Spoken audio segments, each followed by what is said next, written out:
ese ni hehe ushaka kuzamara ubuzima bwawe bw'iteka ryose? Ni mu ijuru cyangwa ni muri Gehinomu? Tega amatwi ijambo ry'Imana ugezweho n'umukozi w'Imana Pasiteri Ntakende Sadock kuva ku wa mbere kugeza ku wa gatandatu kuva saa 11:45 za mu gitondo. Calvary ni wowe Yesu yashenjaguriwe. Reka mbasuhuze nshuti bakunzi muteze amatwi kandi mbifurize ikaze muri uyu mwanya mwiza tugiye kuganira ku ijambo ry'Imana. Rero uyu munsi ndifuza ko twaganira ku ijambo rifite umutwe uvuga ngo imbaraga zo kumva ijambo ry'Imana, cyangwa se imbaraga zo gutega amatwi ijambo ry'Imana. Kumva ijambo ry'Imana, harimo imbaraga zikomeye kandi izo mbaraga zihindura ubuzima bw'umuntu uwo ari we wese ufashe uwo mwanzuro wo kumva ashimikiriye ijambo ry'Imana. Hari ijambo ngira ngo dusome riri muri Matayo igice cya 7 umurongo waho wa 24 kugeza ku wa 27. Hari amagambo avuga ngo nuko umuntu wese wumva ayo magambo yanjye akayakomeza azaba nk'umunyabwenge wubatse inzu ye ku rutare. Imvura iragwa, imivu iratemba, umuyaga urahuha, byose byikubita kuri iyo nzu ntiyagwa, kuko yari ishinzwe ku rutare. Kandi umuntu wese wumva ayo magambo yanjye ntayakomeze azaba ari nk'umupfapfa wubatse inzu ye ku musenyi. Imvura iragwa, imivu iratemba, umuyaga urahuha, byose byikubita kuri iyo nzu iragwa, kandi kugwa kwayo kwabaye kunini. Hari amagambo ngira ngo uceho akarongo ku murongo wa 24 ndetse n'umurongo wa 26. Yesu yaravuze ngo nuko umuntu wese ugira ate wumva 26, kandi umuntu wese wumva. Ku murongo wa 24, uwumva amagambo ya Yesu akayakomeza. Iryo naryo riceho akarongo, akayakomeza. Hari uwumva agakomeza, hari n'uwumva ntakomeze. Aba bombi rero Yesu uwa mbere ari we wumva agakomeza yamugereranije n'umunyabwenge. Kandi uyu munyabwenge Yesu yavuze ko uyu munyabwenge aba ari kubaka ku rutare, naho uyu nguyu wumva ntakomeze wagereranijwe n'umupfapfa, we aba ari kubaka ku musenyi. Ndagira ngo tukivuga kuri aya magambo utekereze nawe, ese wumva ijambo ry'Imana ukarikomeza? Niba urikomeza ugereranwa n'umunyabwenge, uri umunyabwenge. Ariko niba wumva ijambo ry'Imana nturikomeze, umbabarire kuvuga rino jambo ntabwo ari je warivuze n'ubundi, ariko ugereranwa n'umupfapfa. Kandi iki ntabwo ari igihe cyo kwiheba cyangwa se ngo wumve kucireho iteka, ahubwo Imana iduhaye uyu mwanya kugira ngo niwumva uri ku ruhande udashaka kubamo uhindukire.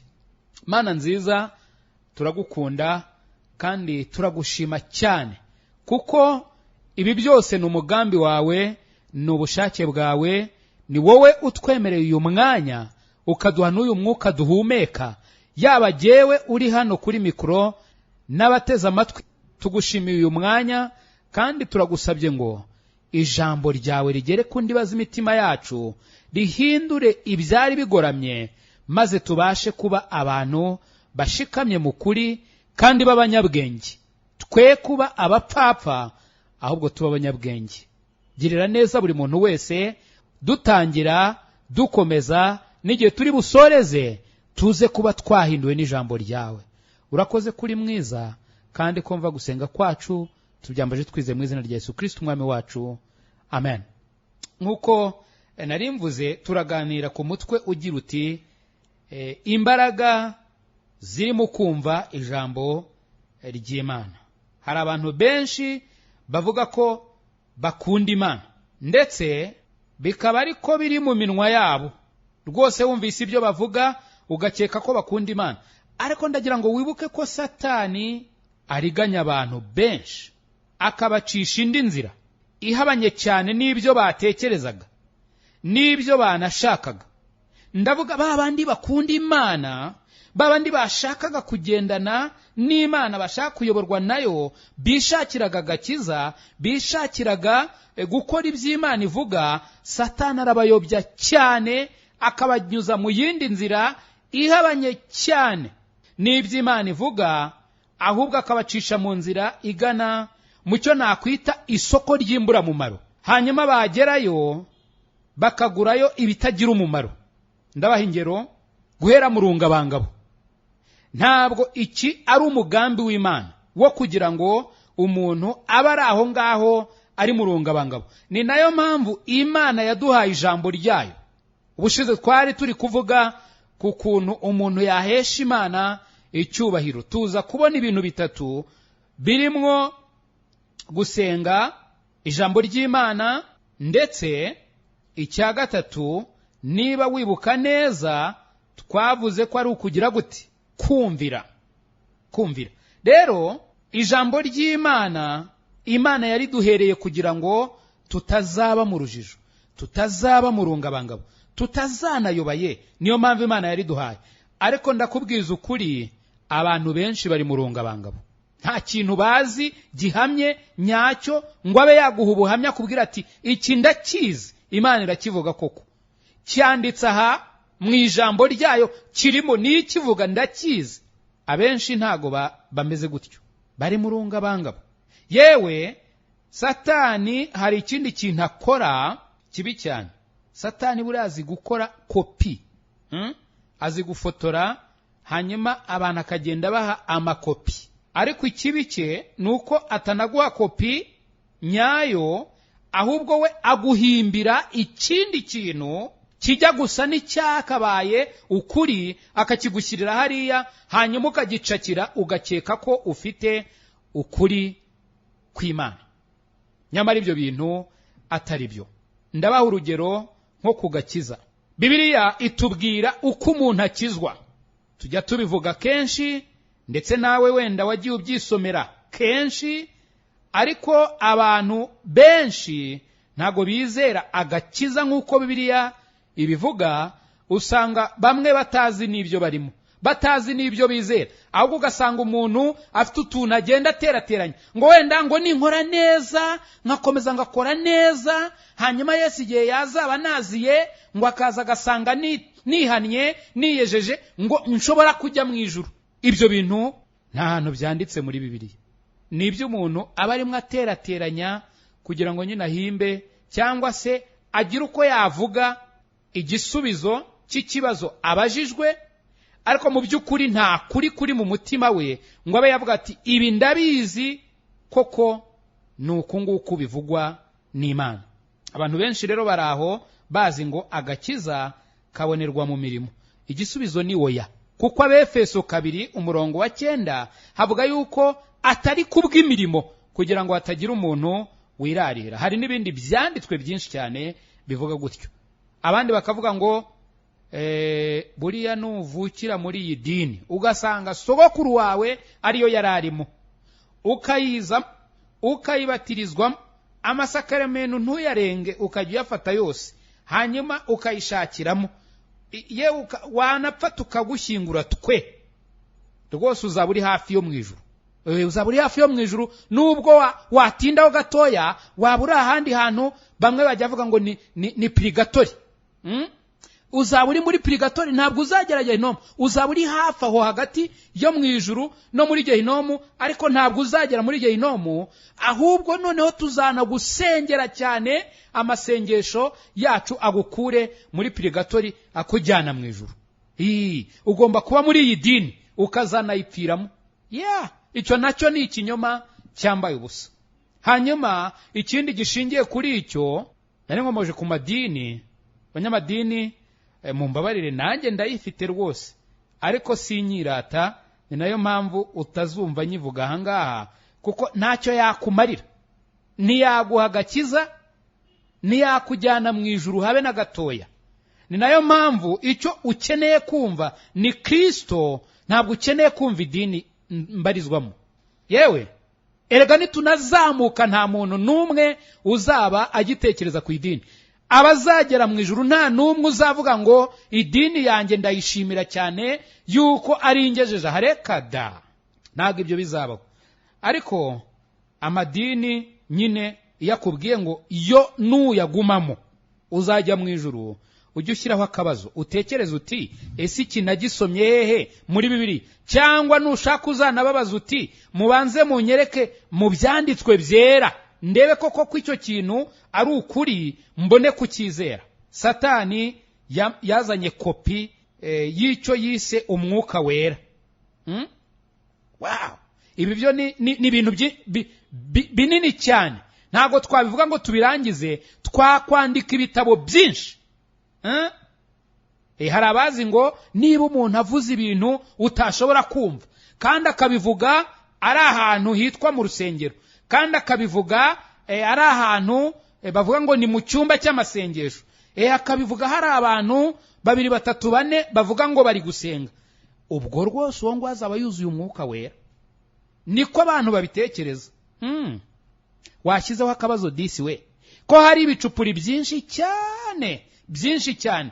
Yewe hari n'abantu, hariho nigeze kubona kuri televiziyo, nawe yavugaga yuko ngo afite imbaraga rwose. Uzi igitangaje, yanavugaga ko ari intumwa. Ibaze nawe muri iyi minsi mike ishize ngo ni intumwa, ariko yaje kugaragara afite akamashini kabyara umuriro w'amashanyarazi, akagakubitisha abantu hanyuma bagatitira, abandi bakagwa hariya, bakagira ngo koko afite imbaraga z'umwuka wera, kumbe ni iz'amashanyarazi. Satani ni umugome, Satani ni umubeshyi. Yatangiriye mu ngobyi ya Edeni abeshya umuntu, n'uyu munsi arabeshya disi we. Uramenya utazagira ngo ibyera byose ni zahabu. Hari abantu benshi cyane bavuga ko buzuye imbaraga z'Imana ariko buzuye igicupuri cyangwa se bifitiye fotokopi. Satani yabakwikiye ubundi bakagira ngo koko ni imbaraga z'Imana. Hari ukuntu njya numva abantu bavuga ngo pastor rwose unsengere mfite umudayimoni w'ubukene. Umudayimoni w'ubukene, mfite umudayimoni wo kudashaka, mfite umudayimoni wo kutagira gute. Donc buri kintu cyose umuntu yumva kitamugendera neza ahita agikoramo umudayimoni. Ariko ntabwo ari uko abantu bakunda abadayimoni, ahubwo nuko babeshywe ko buri kintu cyose bakwiye kugishinja umudayimoni. Gusa bamwe njya mbabaza nti none se ufite umudayimoni w'ubukene? Ati ndamufite rwose. None se uwakwihera umudayimoni w'ubukire wamwemera? Agaseka. None se niba hari umudayimoni w'ubukene ntago hariho n'umudayimoni w'ubukire? Cyane ko njya numva ngo hari abantu bagikuzimu bagakurayo imari, bagakurayo ubutunzi. Ubwo nta mudayimoni w'ubukire uhari di. Ariko wowe abaye anahari, abantu benshi bamukunda. Bivuze iki? Bivuze ngo abantu ntibazi iyo bava, ntibazi n'iyo bajya. Biterwa n'icyo bashaka muri ako kanya. None se tuvuge ku bahanuzi. Abahanuzi ubu ngubu rwose ushobora gusanga umuntu kano kanya abaye umuhanuzi, ubu mbivuga akaba abaye umuhanuzi, akabavuza ibintu, ejo bikaba ntibibaye, cyangwa yahuza n'ishaba bikaba birabaye. Bati yoho uyu noneho niwe ufite amavuta. Hari abambwiye ngo akazi kazatangira mu minsi ishize myinshi, ntikatangira. Barongera bati ni kuri zingahe? Ntikatangira. Barongera bati ni kuri zingahe? Ntikatangira. None se ubwo ni abahanuzira cyangwa mvuge ko ari abahanuzi b'ibinyoma? Ni ibicupuri cyangwa se ni fotokopi. Donc ushobora kubona abantu bari hariya bavuga ndi umuhanuzi, ariko mu by'ukuri atari umuhanuzi w'Imana, ahubwo ni ikintu Satani yakoze agishyira hariya nka forumu yo guhimba ibinyoma kugira ngo bijijishe abantu gusa. Nyamara wari ukwiye kumenya ko ijambo ry'Imana ari rizima. Ijambo ry'Imana rihoraho. Ijambo ry'Imana ni ukuri. Kandi ijambo ry'Imana nk'uko tugiye kubibona ni ni ijambo Imana yaduhaye ngo rituyobore, ritumurikire. Kuko niba tutagendeye mu ijambo ry'Imana ngo turihe agaciro karyo, turibone nk'uko Imana iribona, ntabwo tuzigera tunezeza Imana, ntabwo tuzigera duhesha Imana icyubahiro. Rero witonde, kuko Satani ashobora kugupfunyikira. Ariko Bibiliya ivuga mu Baroma igice cya 10 umurongo wa 17 ijambo rikomeye cyane: kwizera guheshwa no kumva. Kumva ijambo rya Kristo. Hari ijambo riri mu Baheburayo igice cya 11 umurongo wa 10 umurongo wa 6, haravuga ngo umuntu utizera ntibishoboka ko anezeza Imana. Rero niba kwizera guheshwa no kumva ijambo, ndagira ngo umenye ko ijambo ry'Imana kuritega amatwi ushimikiriye, umaramaje, witonze, ntabikurangaje ngo ube uri mu bitekerezo byawe, ahubwo ugatekereza ku ijambo ry'Imana, ni ikintu gifite imbaraga nyinshi. Yesu yaravuze muri Matayo igice cya 24 cya 7 mu mbabarire umurongo wa 24, aravuga ngo nuko umuntu wese wumva ayo magambo yanjye akayakomeza azaba nk'umunyabwenge wubatse inzu ye ku rutare. Yesu ahangaha nizera ntashidikanya ko yari ari kuvuga ku mbaraga ziri mu gutega amatwi ijambo rye, hanyuma ukarikomeza. Nushaka kurikomeza wakoresha ijambo kwizera, akaryizera. Uwo ahwanye n'umunyabwenge wubaka inzu ye ku rutare. Ushatse wavuga ngo wubaka ubuzima bwe ku rutare, ariko reka twerure, wubaka ubuzima bwe kuri Kristo. Kuko nusoma Bibiliya yawe uzabona neza ko Bibiliya ishushanya Kristo nk'urutare, ntabwo ari ibuye, ni urutare. Yohana 5:24 Yesu yavuze ijambo rikomeye rigaragaramwo imbaraga zo kumva ijambo rya Kristo. Yaravuze ngo nukuri nukuri ndababwira yuko uwumva ijambo ryanjye akizera uwantumye aba afite ubugingo buhoraho, kandi ntazacirwaho iteka, ahubwo abavuye mu rupfu ageze mu bugingo. Urumva imbaraga ziri mu kumva ijambo rya Kristo ni imbaraga zikomeye cyane, kuko ziguhesha ubugingo buhoraho, ziguhesha kutazacirwaho iteka ku munsi w'urubanza, zikuvana mu rupfu zikakugeza mu bugingo. Icyama ugakunda gutega amatwi ijambo ry'Imana. Kubera icyo abantu benshi baheze mu rungabangabo, ni ukubera ko badatega amatwi ijambo ry'Imana. Ntabwo batega amatwi ijambo ry'Imana, ntabwo bazi imbaraga ziri mu gutega amatwi ijambo ry'Imana. Ariko se reka nkwibarize, niba kwizera guheshwa no kumva ijambo rya Kristo, kandi tukaba tuzi neza ko ijambo ry'Imana rivuga, Yohana 3:14, nk'uko Mose yamanitse inzoka mu butayu, niko umwana w'umuntu akwiriye kumanikwa kugira ngo umwizera abone guhabwa ubugingo buhoraho. 16, umurongo uzwi n'abantu benshi ndetse n'abana, kuko Imana yakunze abari mu isi cyane, byatumye itanga umwana wayo w'ikinege, kugira ngo umwizera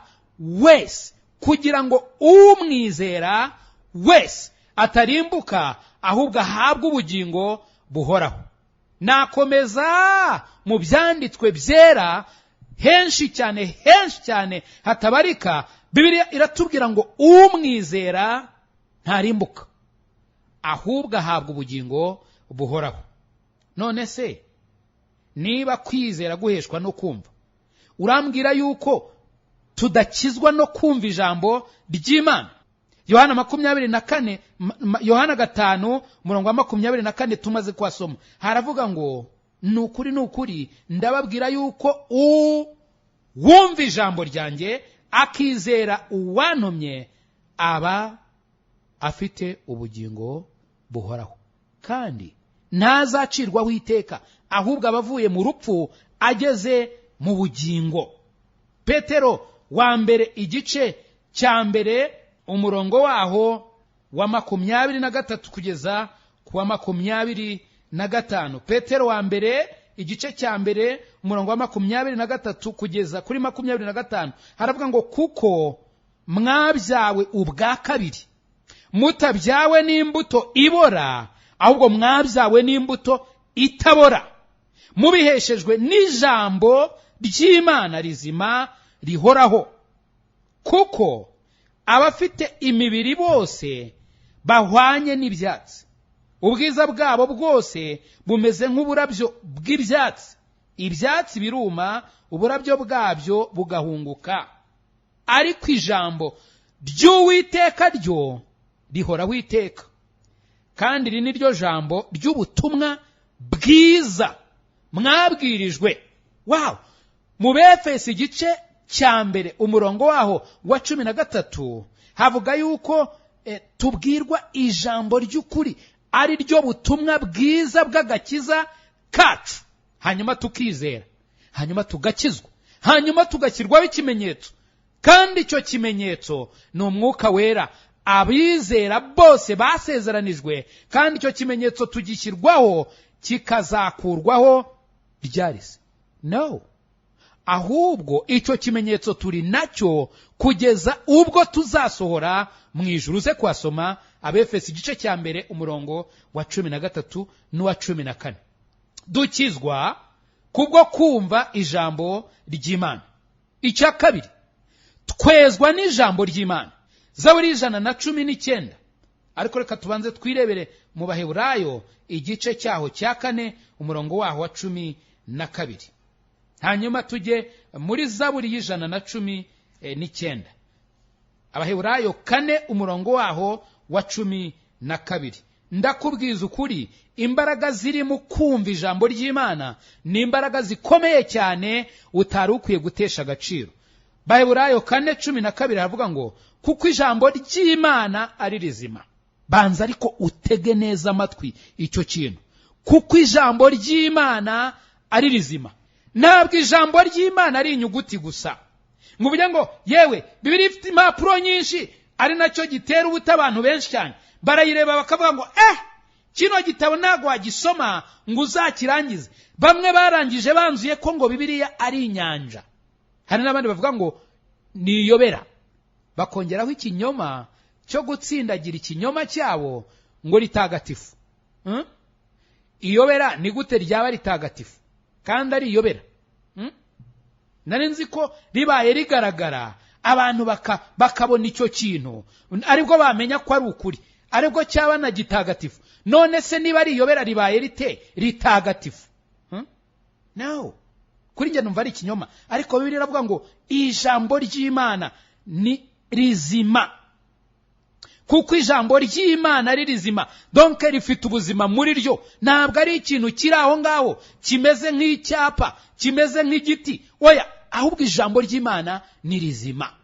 Mbese waruzi yuko izi nyuguti gusa uzitwaye nk'inyuguti gusa nta kintu zakumarira? Abantu benshi bajya bambwira bati, Pastor, iyo nsomye Bibiliya sinyumva. Ni ukuri koko ibyo uvuga ni ukuri, ntabwo wapfa kubyumva. Ari nayo mpamvu mbere yuko usoma Bibiliya wari ukwiye gupfukama maze ukabwira Imana uti, Imana mbwira, vugana nanjye. Ndimo nsoma izi nyuguti, ntabwo ari inyuguti nshaka kureba, ntabwo nshaka kwibona ko ndeba muri Bibiliya, ahubwo ndashaka kuvugana nanjye. Maze utangire usome, uzarebe ukuntu Imana izakora igitangaza, ukumva Imana ivuga mu byanditswe byera. Birambwira ngo ibyanditswe byera byose byahumetswe n'Imana. Imana niyo ivuga, ntabwo ari izi nyuguti uzabona muri izi mpapuro. Niyo mpamvu uzasanga umupfumu afite Bibiliya, niyo mpamvu uzasanga umubeshyi afite Bibiliya. Uzasanga buri muntu uwo ari we wese ushaka kubeshya cyangwa se kugira ibindi yikorera kugira ngo agushuke, uzamusangana Bibiliya. Ariko se koko yumva icyo Imana ivuga? Reka da. Ijambo ry'Imana ryo ni rizima, rifite imbaraga kandi rikagira ubugi buruta bw'inkota zose. Rifite imbaraga, noneho kandi riracyaye, rifite ubugi, rigahinguranya ndetse kugeza ubwo rigabanya ubugingo n'umwuka, ese waruzi yuko ugizwe n'ibice bitatu? Wowe turi kuvugana uteze amatwi radio, nanjye ubwanjye, umuntu agizwe n'ibice bitatu: umubiri, umwuka n'ubugingo. Rero ibi bice bibiri, umwuka n'ubugingo, ni ibice bitagaragara, ariko ijambo ry'Imana, imbaraga zaryo no gutyara kwaryo, riragenda rikabigabanyamo kabiri. Ubugingo bukajya hano, umwuka nawo ukajya ahangaha. Ni nayo mpamvu Imana ndetse mu ijambo ryayo ishobora kureba neza, ikamenya ibyo utekereza, ikamenya ibyo wibwira, ikamenya ibyo nibwira, ikamenya ibyo ntekereza, ikamenya impamvu intera gukora ibyo nkora. Kubera iki? Kubera ko ijambo ry'Imana rifite imbaraga kandi riratyaye cyane, riragenda rikagabanya, rigakeba, rikagera hirya, hahandi aho abantu badashobora kureba, ariko Imana ishobora kureba imurikishijeho ijambo ryayo ikahabona. Uyu murongo uravuga ngo iki? Kuko ijambo ry'Imana ririzima, rifite imbaraga kandi rikagira ubugi buruta ubw'inkota zose, rigahinguranya ndetse kugeza ubwo rigabanya ubugingo n'umwuka, rikagabanya ingingo n'umusokoro, kandi rikabangukira kugenzura ibyo umutima ugira gute, wibwira ukagambirira. Ibi ngibi imbaraga z'ijambo ry'Imana zirabishoboye. Wow! Ijambo ry'Imana riratweza. Ni nayo mpamvu rishobora kujya indani mu mutima wawe, rikagera hahandi hirya aho umuntu uwo ari we wese atabasha kubona, ariko uretse Imana yonyine. Rikakwereka ko uri umunyabyaha nubwo abandi bazi kuri ingeso nziza, rikakwereka ko uri umunyabyaha, rikakwereka ko ukwiriye kurimbuka, maze rikakumanura hasi ku mavi yawe, ugatakamba urira uboroga, nta ugukubise, ahubwo umuritswemo n'ijambo ry'Imana ukihana. Ni imbaraga z'ijambo ry'Imana zishobora gukora ibyo. Riratweza. Zaburi y'119 umurongo waho w'9, umugaragu w'Imana Dawidi, ndagira ngo urebe uko yavuze. Dawidi yatinze cyane ku ijambo ry'Imana, yaritinzeho cyane. Ndetse muri iyi Zaburi y'119 Dawidi avuga yuko yitekerereza ku ijambo ry'Imana amanywa na nijoro. Dawidi yibwiraga ijambo ry'Imana, yabaga ari kuritekereza, ahari akibuka ba sekuruza uko bamubwiye bati Imana yakoze ibi n'ibi, yakoze ibi n'ibi, yakoze ibi n'ibi. Imana ishaka ko dukora gutya, ishaka ko tugenda gutya. Ibyo nibyo Dawidi yibwiraga, yirebera, anitekereza ku mbaraga z'Imana. Hanyuma kuri uyu murongo wa 9 w'iki gice birambwira ngo umusore azeza inzira ye ate, azayejesha kuyitondera nk'uko ijambo ryawe ritegeka. Ijambo ry'Imana riratweza. Icya gatatu, ijambo ry'Imana riratumurikira. Zaburi y'119 umurongo waho w'105 Bibiliya irambwira ngo ijambo ryawe ni itabaza ry'ibirenge byanjye, ni itabaza ry'ibirenge byanjye. Aha ni nko kuvuga donc ibyo nshaka gukora bya hano hafi by'uyu munsi, aho ndi bugende nkagera n'ibirenge byanjye. Waruzi yuko ijambo ry'Imana ryakumurikira? Ndagira ngo utekereze gatoya ku magambo ari mu migani. Bibiliya ivuga yuko imvugo nziza yonyine, imvugo nziza, donc umuntu muhuye ukamubwira neza, icyo ni ikintu Bibiliya ifata nk'ubutunzi bukomeye. Natwe turakizi nk'Abanyarwanda, ariko Bibiliya iragitsindagira. Imvugo nziza ihosha uburakari. Ese uratekereza yuko buri muntu wese muhuye utigeze umubabaza, ahubwo ukamusigana umunezero? Ntago cyaba ari ikintu cyiza se? Kandi mu buzima bwacu tuba duhura n'abantu buri kanya ku kandi. Ntushobora kuvuga ngo jewe nta muntu nzahura nawe, nta muntu nzagira icyo nkeneraho. No, ntibishoboka. Icyo gihe waba wapfuye. Gusa unapfuye hari abazajya bakwibuka, bavuga bati runaka ni ikigwari, runaka yarahemutse, kwiyahura, yagize gute. Donc uko wagenza kose, ndagira ngo nkubwire ko ubuzima bwawe bushinze imizi mu buzima bw'abandi bantu benshi bari hano ku isi, waba uhari waba utanahari. Ari nayo mpamvu wari ukwiye guhitamo neza ukamurikirwa n'ijambo ry'Imana. Ijambo ryawe n'itabaza ry'ibirenge byanjye, ni umucyo umurikira inzira yanjye. Inzira hano Dawidi yari arimo kuvuga ku buzima bwe. Mu buzima bwe, umucyo w'ubuzima bwe ari nabwo agereranya n'inzira, ni ijambo ry'Imana. Njya nshima Imana cyane kubw'ubuntu bwayo. Nkimara gukizwa, amaso yanjye yarahumutse, nangira kureba hirya y'urupfu. Kandi ibyo n'abizera bose niko bimeze. Abizera tujya tureba hirya y'urupfu, hanyuma tukabonayo iby'Imana yaduhishiye. Ntumbaze ngo ni ibiki, kuko simbireba neza, ariko nzi neza yuko umunsi umwe nzabibona bisa nk'ibyambaye ubusa uko biri. Gusa nzi neza yuko hirya y'urupfu Imana yacu ishimwe cyane, aho ngaho iby'amaso atarabona n'iby'amatwi atarumva, nzi neza yuko Imana yabiteguriye abera bose, kandi nanjye ndimo. Atari uko ndi umuntu mwiza, ahubwo kuko ijambo ry'Imana ryamurikiye, maze nkareba amasezerano y'Imana ari muri ubu buzima ndetse no hirya y'ubu buzima. Ndavuga ubu buzima bw'umubiri. Imana iratubwira yuko yatwiteguriye aho tuzaba. Yohana igice cya 14, ntabwo ndi buhasome, ariko uzasome uhere ku murongo wa mbere ugeze ku murongo wa 6. Yesu avuga ko agiye kudutegurira aho tuzaba, kandi azagaruka atujyane. Mbese ujye ukumbura uwo munsi? Mbese ujye unawutekereza? Hari abantu benshi cyane bitwa ngo ni abakristo, ariko batajya banatekereza kuri uwo munsi ukomeye, umunsi Yesu azahagarara mu kirere maze akavuza impanda, hanyuma itorero rikazamuka. Kubera iki sibyo mbizi? Nuko mbibona mu ijambo ry'Imana.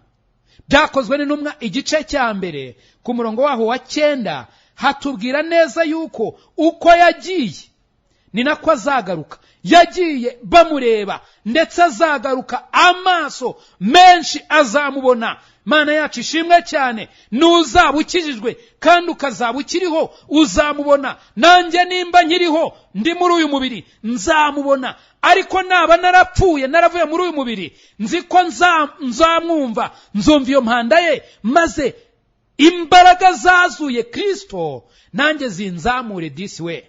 Nawe zikuzamure niba warakiriye Yesu Kristo nk'umwami n'umukiza w'ubugingo bwawe, maze tuzamuke tuve mu bapfuye, duhindurwe, duhabwe indi mibiri yambaye ubwiza, maze tuzamuke turirimba indirimbo yo kunesha, tugende dusanganire umwami Yesu mu bicu, dukomeze tujye iwacu.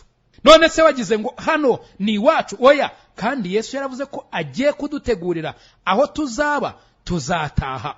Kubera iki ibyo mbihamya? Nuko ijambo ry'Imana ribimbwira. Wari ukwiye kumurikirwa n'ijambo ry'Imana. Cya kane, ijambo ry'Imana ritugira abanyabwenge. Hano muri Zaburi 119 umurongo waho wa 97, ndagira ngo umfashe tuharebe, dusoma aya magambo twihuse tugeze ku murongo w'104. Bibiliya irambwira ngo amategeko yawe, cyangwa se ijambo ryawe, nyakunda ubu bugeni, niyo nibwira umunsi ukira. Ibyo wategetse bituma ndusha abanzi banjye ubwenge, kuko bihorana nanjye iteka. Mfite ubwenge buruta ubw'abigisha banjye bose, kuko ibyo wahamije ari byo nibwira. Ndajijuka nkarusha abasaza, kuko njya nitondera amategeko wigishije. Njya ndinda ibirenge byanjye inzira mbi zose. Mana udufashe turinde ibirenge byacu inzira mbi zose, kugira ngo nitondere ijambo ryawe. Simva mu mateka yawe, kuko ari wowe wanyigishije.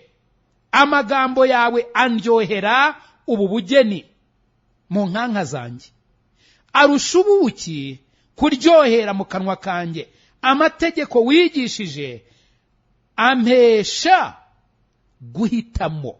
Nicyo gituma nanga inzira z'ibinyoma zose. Ariko aya magambo uze kuyasoma, usome kino gice cyose, urebe umugaragu w'Imana Dawidi uburyo yavuze ku ijambo ry'Imana, ndetse urebe n'umutima we ku bijyanye n'ijambo ry'Imana. Ahari ujya wibaza uti, ariko se kubera iki Dawidi wenyine ari we Imana yavuze ngo mbonye umuntu ufite umutima umeze nk'uko nshaka? Kubera iki Dawidi, umwana muto mu bwoko bwa Isirayeli bwose, ndetse mu nzu ya Yesayi yose, umugabo wari warabyaye abahungu bakomeye b'abasirikare bafite amapeti, barwana urugamba, abahungu b'ibikwerere barebare bafite igihagararo, ureba kabisa ukavuga uturiya mumugira umwami, utiriwe wumva icyo atekereza, utiriwe umubaza ikindi kintu, we wamureba gusa uko ahagaze uti ni mumugira umwami. Ariko kuko Imana itareba nk'abantu, Imana ikitegereza umutima wa Dawidi. Ni iki cyatumye Imana yitegereza umutima wa Dawidi ikabona ko ari yaba umwami? Ni iki cyatumye Dawidi yica Goliyati? Ni iki cyatumye Dawidi yica intare? Ni iki cyatumye yica idubu? Ni iki? Uzi impamvu? Dawidi aho yabaga ari hose yabaga yibwira ku ijambo ry'Imana, yabaga atekereza ku ijambo ry'Imana, yabaga arimo kugenda, reka nkoresha ijambo riri mu rurimi rw'abanyamahanga rivuga kumedita, meditate, cyangwa se gutekereza, kongera ugatekereza ku ijambo wumvise. Hari ikintu amatungo ajya akora amwe n'amwe, arimo n'inka, ajya akora ikintu bita kuza. Ntabwo ari uko aba ari kuva hirya iriya ngo ari kugiriya, oya, ahubwo aba ari kongera agahekenya ibyo yari yahekenye. Kubera iki yongera akabihekenya? Ni ukugira ngo akuremo intungamubiri zose na buri kantu kose k'ingirakamaro kave muri ibyo byatsi ayo matungo aba yariye. Wakongera ugahekenya ijambo ry'Imana, ugakuramo intungabugingo zose zishoboka ko zirimo zitakwigera zinashiramo, maze ukaba nka Dawidi. Imana ikakwishimira. Imana yagikureba ikavuga iti mbonye umugabo nakoresha, mbonye umudamu ufite umutima umeze nk'uko nshaka, mbonye umuntu unezeza. Hano i Kigali, hano mu Rwanda hose, mbonye umuntu unezeza.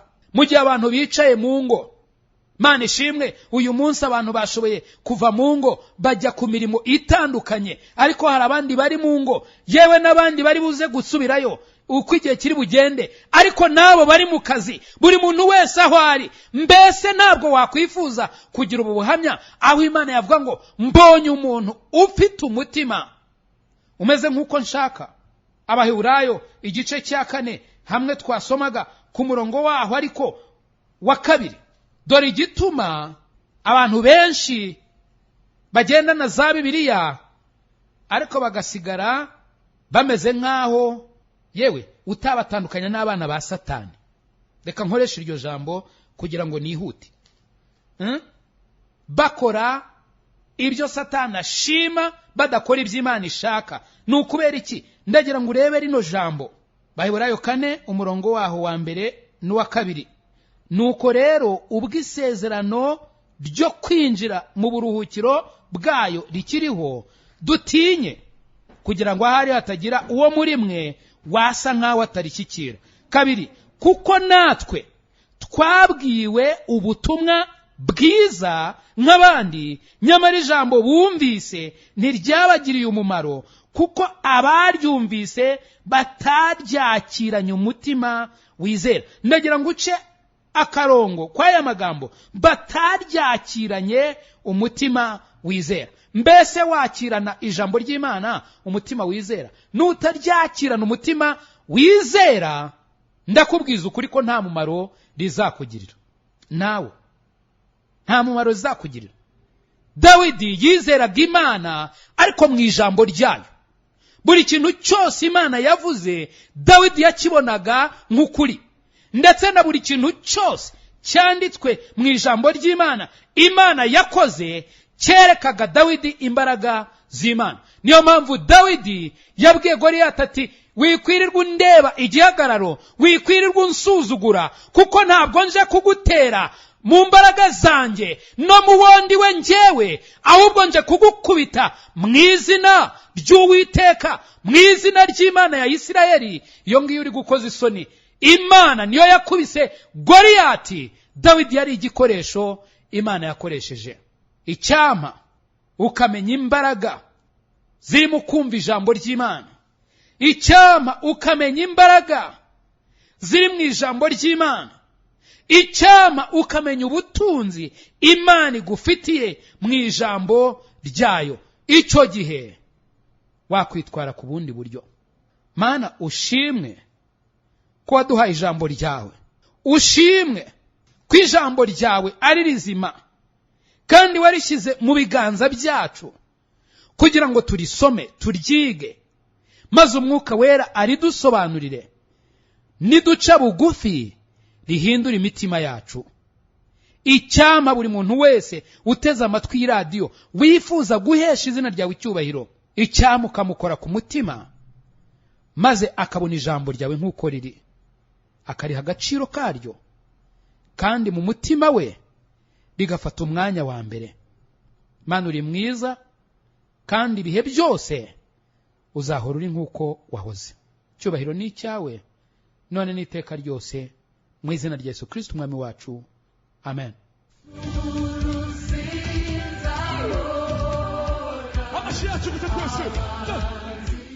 Reka mbabwire yuko mushobora kuduhamagara kuri